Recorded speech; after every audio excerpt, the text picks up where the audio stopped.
रश्मि और उसका पति अरविंद एक पुरानी हवेली में रहने के लिए शहर से एक छोटे से गांव में आए थे। यह हवेली अरविंद के दादा परदादा की थी, लेकिन वर्षों से खाली पड़ी थी। गांव के लोगों का मानना था कि इस हवेली में आत्माओं का वास है, लेकिन रश्मि और अरविंद ने इन बातों को महज अंधविश्वास मानकर नजरअंदाज कर दिया।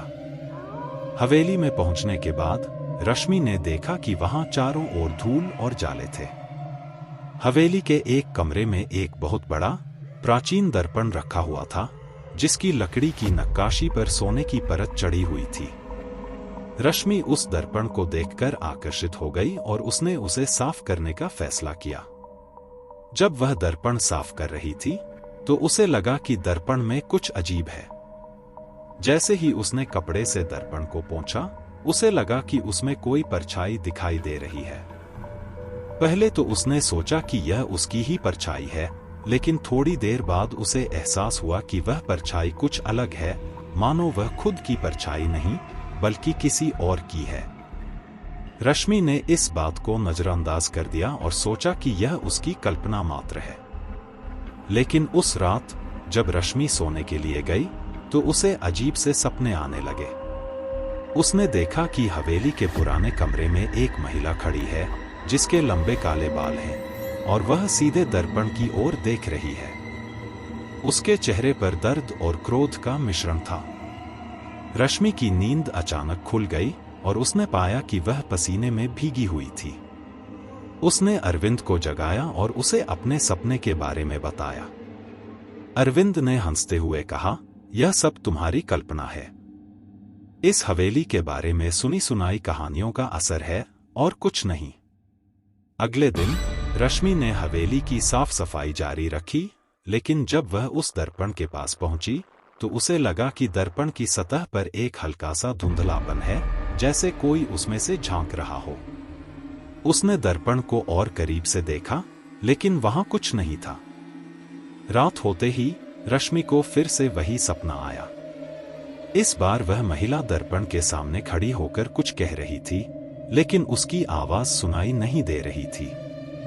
रश्मि ने महिला के होंठों को पढ़ने की कोशिश की और उसे ऐसा लगा कि वह कह रही है, मुझे बाहर निकालो, मुझे मुक्त करो। रश्मि के सपनों का सिलसिला रोज रोज बढ़ता गया।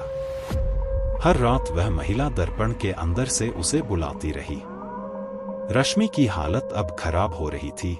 वह दिन में भी अजीब सी आवाजें सुनने लगी थी।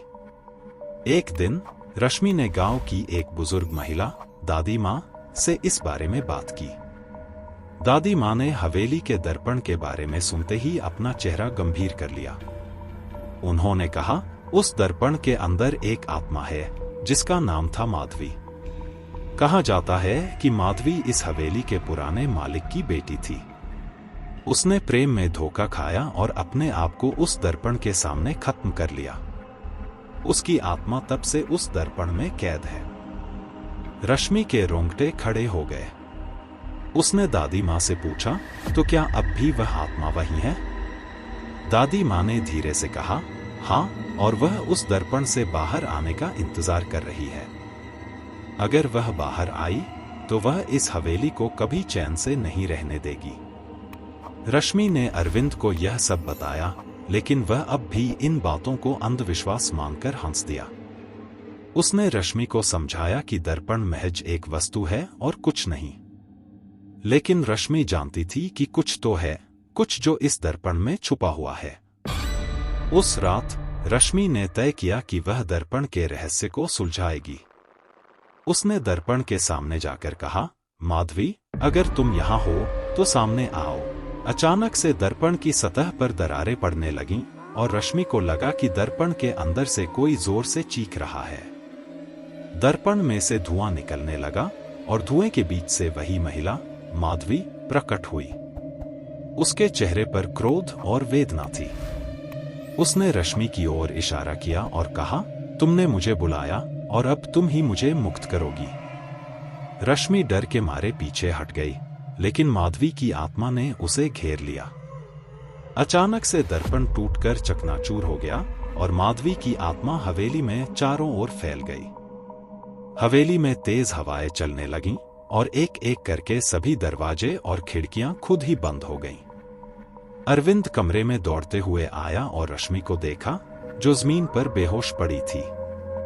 उसने तुरंत उसे उठाया और वहां से भागने की कोशिश की, लेकिन हवेली का मुख्य दरवाजा भी बंद हो चुका था। माधवी की आत्मा ने अब हवेली को पूरी तरह से अपने कब्जे में ले लिया था।